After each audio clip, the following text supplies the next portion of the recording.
Welcome to Malachi's Message Toxic Mold Sex Story Series, co-hosted by the co-founders of Malachi's Message, Emily Rochelle and Elizabeth Cook. Here we will be interviewing and hearing from people who have been through mold. We hope that this helps others feel not alone, not crazy, and that it gives them the strength, hope, and resources that they need to continue on in their journey. Hi, welcome to Malachi's Message Toxic Mold Sucks YouTube videos. Today we are joined by Alicia Swamy with Exposing Mold. Alicia, thank you so much for coming on. A little bit about Alicia. She is the Vice President of Exposing Mold Inc., a nonprofit foundation that provides honest education and information about how to identify toxic mold and overcome mold injuries.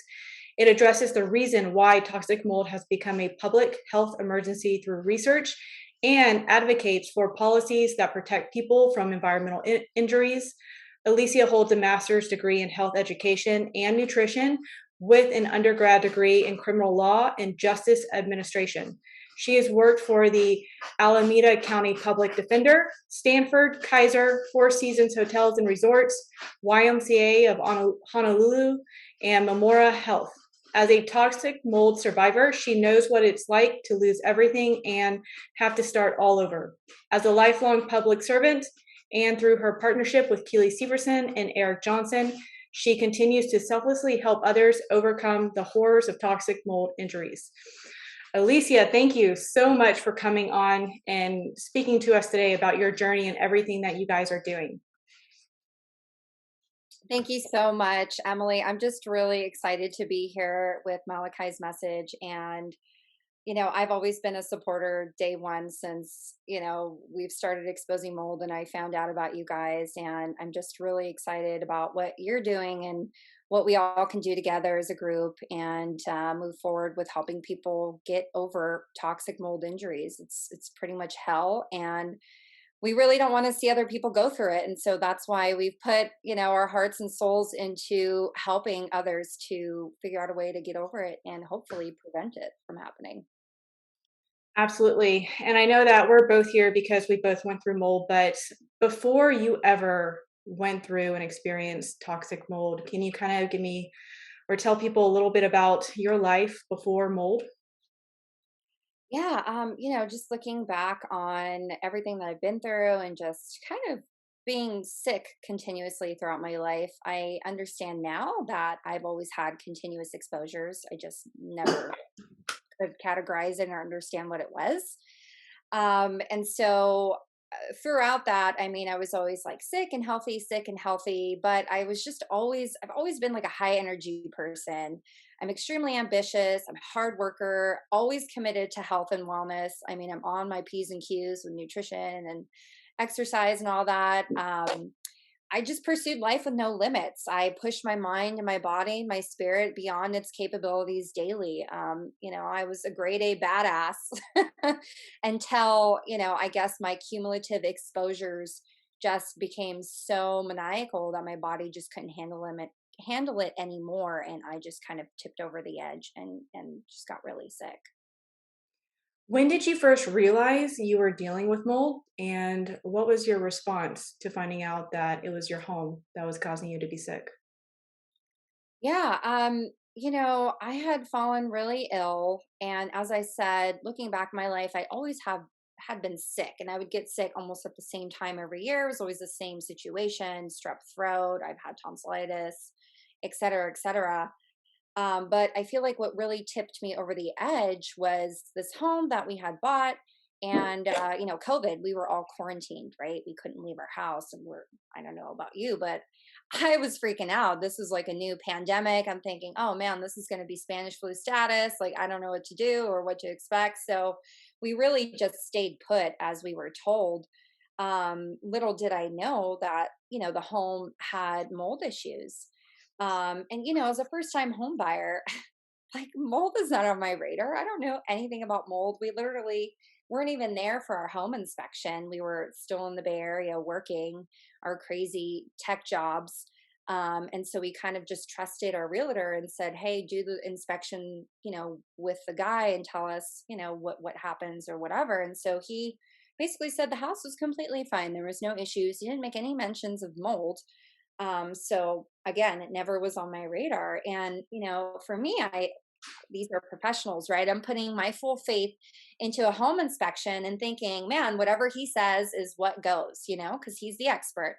And after that, just when I got sick, we were just pondering the thought of mold, and maybe this could be an issue. So we had so many inspectors come out. They would look at the house and they would say, oh, it's completely fine, like you just have a little bit of dormant mold in the attic, but that doesn't cause any problems. I didn't have anyone check my wall cavities or really do anything in depth because, again, I'm not the expert they are. They're supposed to do what they do. So again, we're putting full faith in these people. My husband's like, look, telling me they're saying nothing is wrong. Like, I don't know what's wrong with you. And it wasn't until, I started to just tune into myself and just kind of figure out, okay, what's going on? Where's the problem area? And so for some reason, something told me to go look under the kitchen sink. And so we couldn't because the cabinetry is there. So we had to literally cut through the cabinet. And under that, we were able to see that there was a slow leak that we think was actually there before we bought the house. So again, how are you supposed to know that? How's a home inspector supposed to know that? They're not going to cut through your cabinets and tell you what's inside of your walls or what's under your sinks, right? They're literally just doing a visual inspection just based upon what they see, and based upon what they seen in my house, everything was fine. But once we were able to locate that slow leak, I left the house immediately because I was literally in and out of the hospital. I couldn't take it anymore. So my husband was there and he was able to remediate it. And we were also advised to bring like a fogger after the remediation. Rubino likes to call them the spray and pray people. And they assured us that it would be extremely effective, that, this is going to be really good. It's going to reduce your symptoms. We're going to test after to make sure there's low spore counts, blah, blah, blah, blah, blah, all the stuff that they like to tell you to make it seem like it's legitimate when it's not. So we left the house for some time while they fogged. And when I came back, my husband had set up air purifiers throughout the house. And, we had them cranked up, to the highest setting. They were these crazy Wi-Fi purifiers. So my husband was able to look in his phone and say, oh, okay, so the house says that the purifiers are working and now the air is clean. So we ended up going back and I became extremely worse. I actually regret going back after the fogging because I literally didn't last. I last probably 3 days in that environment. And I just looked at my husband. I said, look, if I don't leave, I'm going to die here. And he took that as, all right, I'm going to get you out of here. I don't care what we do, what we need to, spend or whatever. So he had put me back in the Airbnb that we were in before when they were doing all the remediation and the fogging. So it was at this time that I was also getting tested by a mold literate doctor. And she had come back with my lab results saying that I had CIRS, chronic inflammatory response syndrome diagnosis. And she had made the recommendation to leave. Also, I was in contact with Erik, who also had told me that, look, you should just leave for some time. And so I had all these things going on. I was feeling terrible, but, I was really putting my full faith into my mold literate doctor and also Erik. So it was at this point where we're like, you know what, we're just going to leave Oregon in general. And we literally just packed our Forerunner and, with the basic essentials and just left. We didn't know where we were going to go or what we were going to do. We just knew that in order to save my life, we needed to leave. And I will tell you, there's really nothing more humbling than living out of your car with very little. You really start to realize that you don't need a lot of things to actually live and be happy. And honestly, I was just grateful just to wake up every day and have someone with me that actually believed me, that, really put their life on the line, their job on the line to help me get out and get well because of the concern. And I think that's an issue with a lot of people, and it makes me really sad and it breaks my heart to see people not being believed that they're sick, and family members just writing them off as crazy, because my outside family members who didn't know what was going on or didn't see me on the day to day or weren't there when I was in and out of the ER, or looking at my oxygen levels and seeing how low they would drop, they all just thought, oh, she's got a mental problem. Maybe she has anxiety. And I just couldn't subscribe to that. I mean, my husband knew what I was going through. He saw it step by step. And so for me to see family members or friends really sign off their family as crazy or not want to help them really breaks my heart. And I really hope that if there's anything that you learned from this meeting today, please believe your family members. Please know that they can be sick. And please also know that you could also be affected as well. It's just not hitting you quite yet, or it's not showing up because you haven't really done in-depth testing or understanding of your body. And so just be there for your loved one. And if they are sick and they're feeling really bad, believe them and help them get out. Everything you just said, oh my goodness, I hope everybody watches this and just sends this video, because what you just said is so spot on. So many people, I don't want to say fail us because they don't know what to do or what to look for, but so many people depend on that home inspector, that initial home inspector, to go in and find all the problems when they can't, and even a mold inspector, even when people get mold inspectors out to their homes, there's not a specific protocol that a mold inspector follows to where they're going to be spot on 100% of the time. So it's just, and then people move in and they get sick. And like you, a lot of people during this pandemic, that's when they've started to get really sick because they were shut into their house. And then they think it's stress because of everything that's going on in the world, and they're not realizing that it's their home making them sick. But the fact that your husband did what he did, that's amazing, because you're right. So many marriages fail and they divorce because one spouse isn't as affected as the other, and they just aren't willing to get on board and do what's necessary to get the other spouse healthy. So your husband's amazing.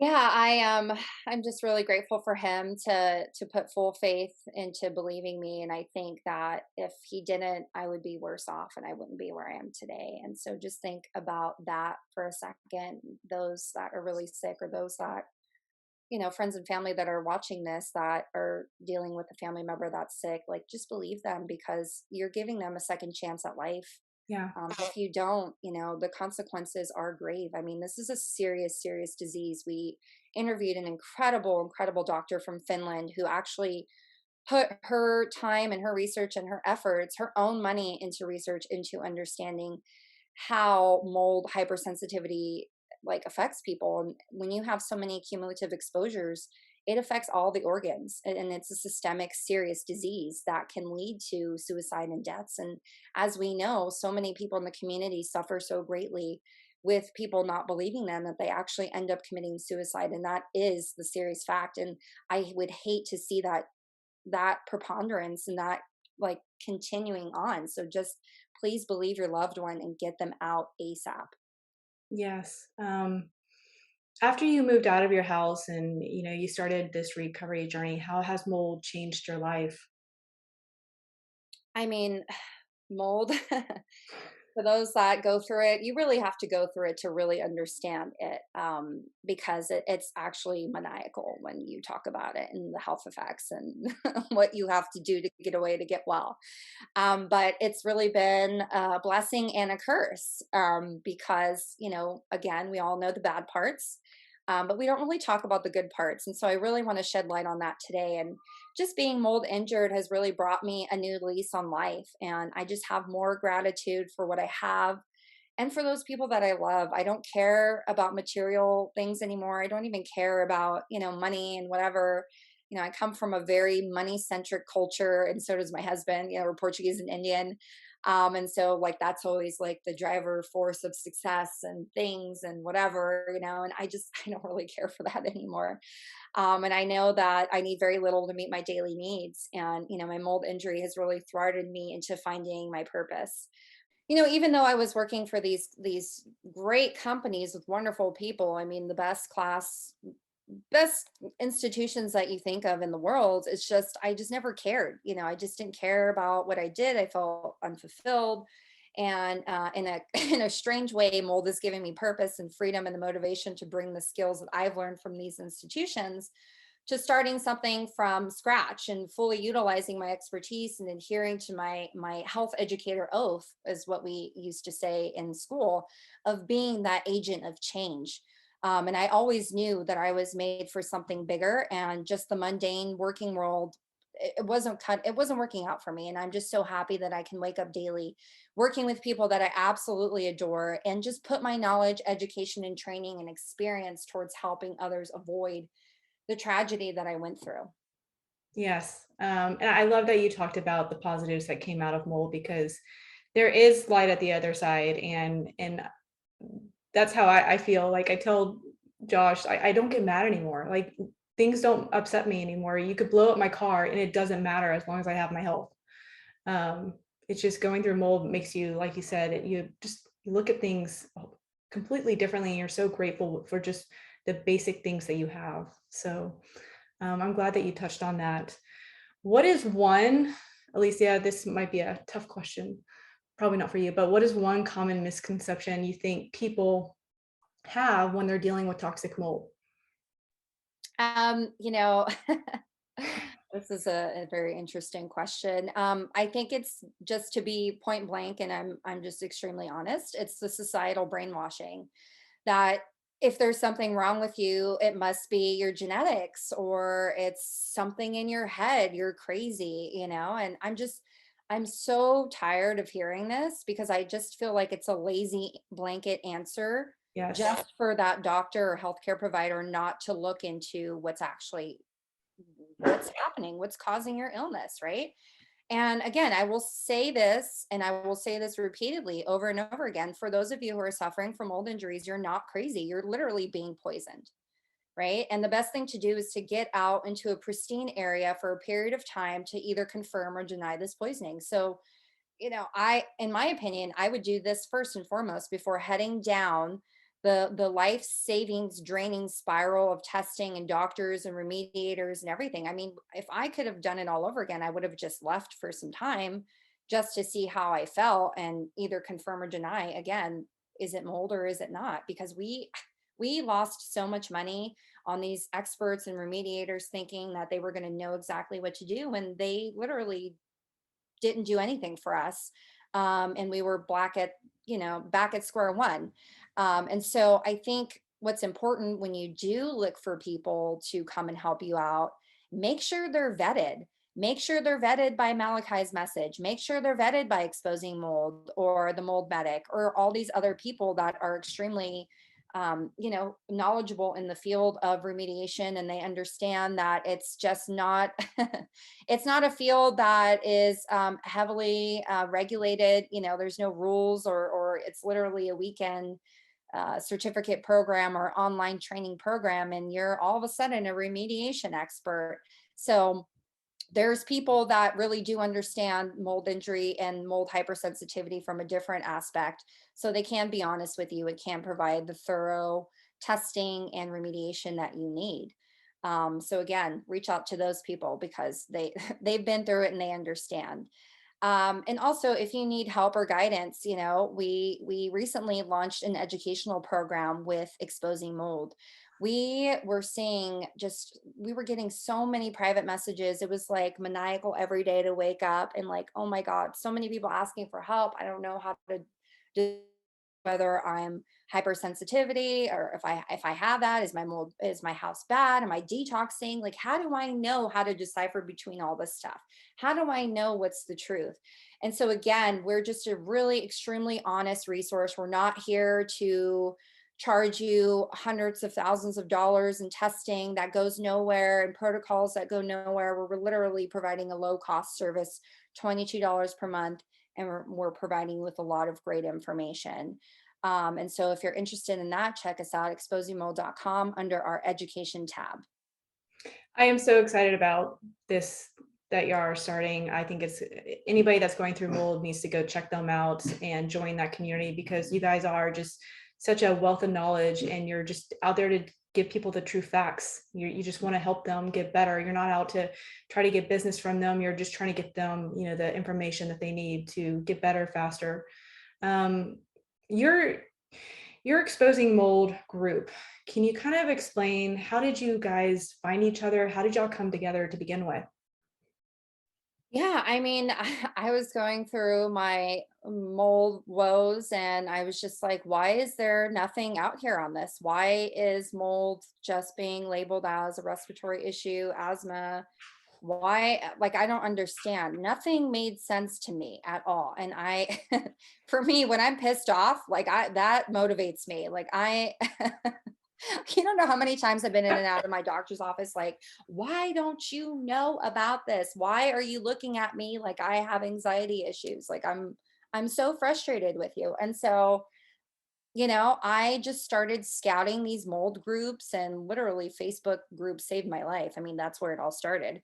But I started scouting these groups, and, I started seeing different entities pop up like, oh, I never actually saw you guys. Malachi's message. I saw Malachi's message after Exposing Mold came out.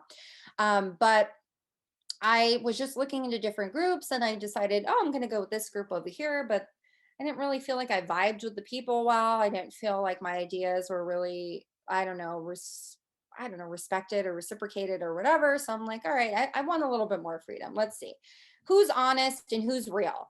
And so Kealy actually had reached out to me because she had seen a lot of my videos on YouTube. I literally documented my entire experience from point A to point B, and my YouTube channel, Homesick.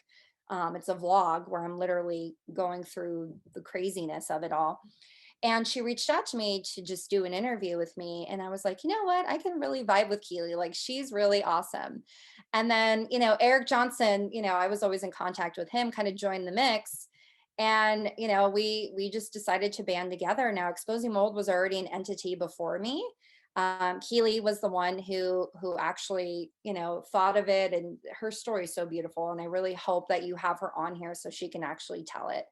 But when I was going through getting out of mold and getting well, I was like, all right, when I get well, I am doing something about this. I am not sitting back and just gonna, be another leaf in the wind and continue on with my life. Like, there are people struggling and nothing is happening here. And why isn't anything happening? And then, I met them and started learning about the history and how mold issues are actually deliberately suppressed. And so that pissed me off even more. So I'm like, all right, I'm not an agitator. I really got to push the ante and be like, all right, let's fight against that and prove to the world that it is actually something. And so I literally gave myself a deadline, April 26, 2021. We weren't in an apartment. We were still living out of our car. I'm just like, oh my God. At that time, my husband's like, I'm tired of this. Like, we need to find a place. And I'm like, all right. So we vetted a place. And on that date, I told Kealy, hey, we're going to do something. I don't know what it is, but we're going to do something. And it turned into a podcast. I've never podcasted in my life. I didn't know what the heck to do. And I just started learning all these things. And then, I just start emailing random people in the field and they start getting back to me. And I'm like, oh, wow, like, I'm surprised people are even down to interview with us because we're so unknown. But it just kind of took off from there, and it's just been such a crazy, crazy ride, and I'm really excited about just everything that's been going on, and I don't know. I'm just so happy to be where I am today, and it just feels really weird when people come up to me, or Kealy or Erik, and they're just like, great job. You guys are just power players in this field. You really helped me. Thank you for saving my life. Thank you. My husband believes me now. It just, that feeling, I don't know if it's a selfish feeling. I don't know what it is, but there's some sort of energy working through me to get this done. And I've always been, again, a public servant. I mean, I've done everything under the sun in terms of helping the homeless and helping the disabled and helping battered children. I mean, everything has always been around serving the public and people. And that's just really important to me, and that's always been something that I really love and enjoy doing, is really helping people when they're down, because I've kind of had a hard life and I never really had that, and I kind of always had to dig myself out of these weird situations. And just knowing that you have one person in your corner can make a difference for someone's life. And Kealy and Erik and I really want to be those people in your corner. And we really want to help you through this. And again, it's not about power and fame and money and whatever these mold experts or whoever, every time there's something wrong, there's a snake oil salesman around the corner trying to take advantage of it. That's not us. We're not out to do that. We're really just trying to help people. I mean, Erik has been doing this selflessly for the past 36 years, for Christ's sake. Like, he's not a millionaire, like he's just really trying to get the word out and get scientists to really look into this. We noticed that Exposing Mold is launching a nonprofit. Can you tell us a little bit more about that and what it looks like? Yeah, I mean, this was pretty exciting. Again, it was like everything it's a snowball effect, and kind of what Christina, the litigator who's been helping people with mold injuries, like her, we're a startup. We're really trying to find our groove and find the best way to help people. So we figured a nonprofit would be the way to go.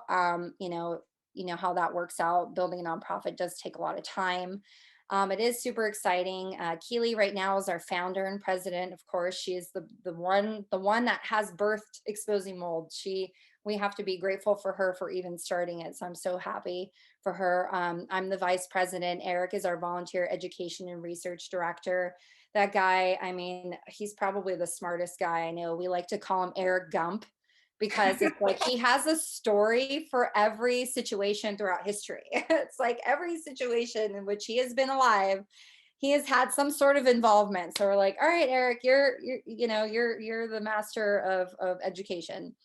And so our mission really is to address the reason why toxic mold has become a public health emergency. And we want to address this through research. So we really want to find the people who are interested in pursuing this. We also are extremely honest, and we're going to call out research fraud. And we really want to ensure these scientists are adhering to the basic principles of science. We also want to help provide honest education and information about how to identify toxic molds and overcome these mold injuries. Something that isn't talked about as much is the hypersensitivity aspect of it. This is a real thing. This is a growing problem, and we really foresee this as something that is going to continue growing and getting worse. And so what can we do to help people? The best way is to educate them, right? To provide them with the tools and the resources that they would need to be able to navigate their environments. Because once you hit this level of my body can't tolerate it anymore, um, being able to just implement a few strategies and a few things into your life is really going to help you live a lot better day to day than just, hitting these plumes or getting worse or whatever. So that's why we're here. And that's why we started this nonprofit. And really, again, our goals is to support you who's mold injured, with just very honest, practical information that doesn't cost a lot. Again, $22 a month for our educational resource. We also want to raise money for some theories that we have. We think that there is some sort of pseudo allergy occurring when people are exposed to toxic molds for a long period of time. We also want to look into Stachybotrys and trichothecene producing molds.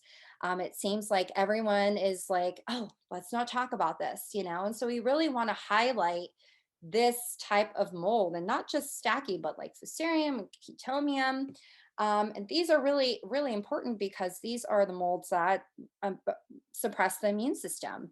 And so when your immune system is suppressed, there's no wonder all these other common molds are affecting you as well. And so we really just want to test out these theories and see if they're legitimate or not.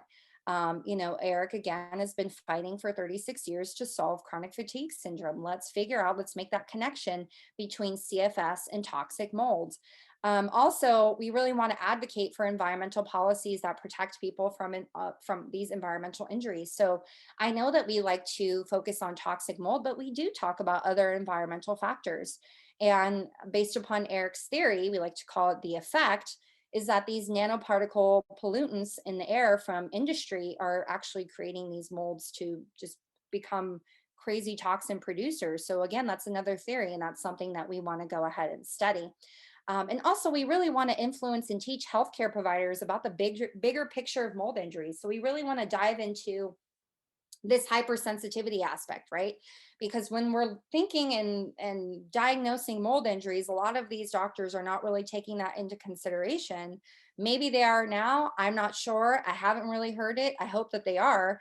But you know, it's above and beyond than just taking binders every day or taking, you know, mast cell, you know, medications or whatever. We really want to get to the source, and we also want to mitigate exposures in the future. Now, you know, environments are always changing, and so once you become hypersensitive, you can actually feel out your environments, and there's different tools and tactics about going through that. And also, Erik is really excited to propose mold tours. He wants to start that project back up again, and he wants to invite people out to Lake Tahoe to really have them feel what a bad building feels like, and then go into a place where it's pristine and feel what that feels like.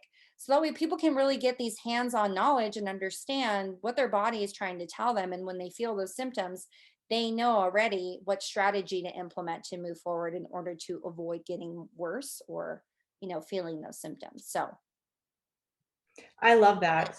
I love that. I hope Erik does that, because that would be huge for people to understand. Because so many people think that, you know, it's just age or it's just stress or it's because I'm a parent and that's why I'm feeling these, you know, these symptoms. And it's not. It's the environment that you're continually staying in. So I think that would be a really cool experiment to do for people.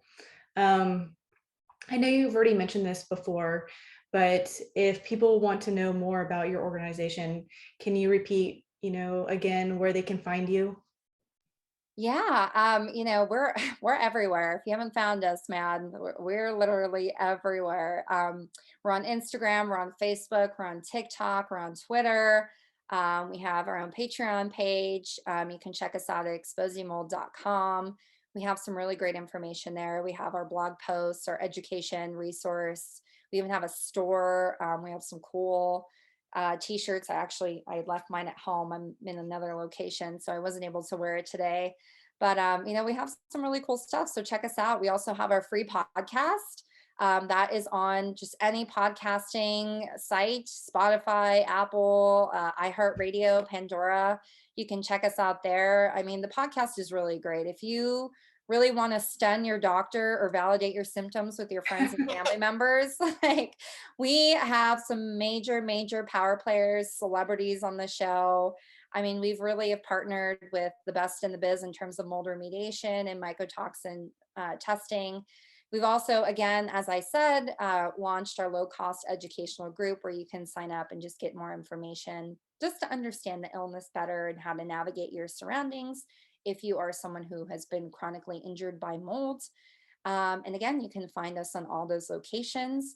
And I just have to say, Emily, I'm really excited for the Pie in the Face fundraiser that you guys are launching. Thank you. And thank you for donating your face to raise money. So there's no limit, people, on the amount of pies that people can buy to throw in somebody's face. So please go buy some pies for Alicia's face. Oh my God, all the mold deniers are probably going to spend $100,000 on pies. Get her out of here. She's affecting us. It's a lot of fun. It is. It's scary and until you get that first one thrown in your face. You'll do okay. So what kind of pie is it? Is it like, I need to know more. Is it like a cream filled pie or what is it? No, it's just whipped cream. So you'll just get the pie sent to you and you just basically fill it with whipped cream. So it's nothing like special or anything. It's just, you know, whipped cream filled pie in your face. Oh man, I thought it would be like, oh, this person can get cherry and that person can get blueberry. No, that would be a really cool like idea. Like it would be more expensive. You know, people have to pay more for a cherry pie or a blueberry or chocolate. That's a good idea. Right, if you really want them to feel it, get that apple pie, you know? Yes. Alicia, thank you again, seriously, for coming on and sharing all of your knowledge and expertise. And I am so excited. First off, I was so excited to meet you when I first met you. You've been just like a little comrade that I love speaking to, you know, through private messaging. But I am so excited about exposing mold and watching it grow and seeing all the people in the lives that you guys are going to be saving, because y'all have already been doing that. And I just thank you for everything that you, Kealy, and Erik are doing. Yeah, and I want to swing that right back at you, girl, because you and Elizabeth are, you're big time too. You're really helping families get through this, and especially the children, and your story is extremely heartwarming. And at the end of the day, we're all just here, just putting up our time to help, like we're not making mega millions here by doing all this work. It's really just about helping the public and just really helping people avoid what we went through, because it's life altering in the best and the worst, most worst case scenarios. And so we just want to be that resource, and we want to be that help. And again, as I've said with my interview with Christina, we have that privilege. We're here to provide our time. And, thankfully, I have a very supportive spouse that is allowing me to pursue this. And sometimes I don't always have the energy. I'm not sitting here saying that I'm 100%, because I have to navigate my day-to-day environments, but I'm so much better off than where I was, because I literally thought my life was over. And just to know that, getting out and just having someone there for you was what saved my life. I hope that you can find that too. And again, Malachi's message, exposing mold, we're here working together to help you guys out. And I look forward to partnering with you guys in the future. Maybe there's something that we could do together to help these communities. And, that's something that we can continue on our private messages. Yes. Emily and I always love sending each other stuff. It's always like these controversial things, and we'll have these little side conversations. So, it's really, I think another aspect to this whole mold injury is the friends that you gain and the people that, you make connections with. Even though I've never met, honestly, this is a candid thing here, I've never met Kealy and Erik in person. I've never met you in person, Emily, but we don't have to, because technology has provided this high touch level of being able to create these relationships and to work together. And so, there's bad parts of tech, and there's also good parts of tech. And so I'm really glad to, again, be here with you guys and sharing my story. And thank you again for having me on, Emily. It was our honor. And I know Elizabeth is very upset she had to miss this with you. She was really looking forward to it. So Elizabeth, we miss you. I'm sorry you didn't get to meet Alicia today, but thank you, Alicia, again for coming on. And everybody go check out Exposing Mold.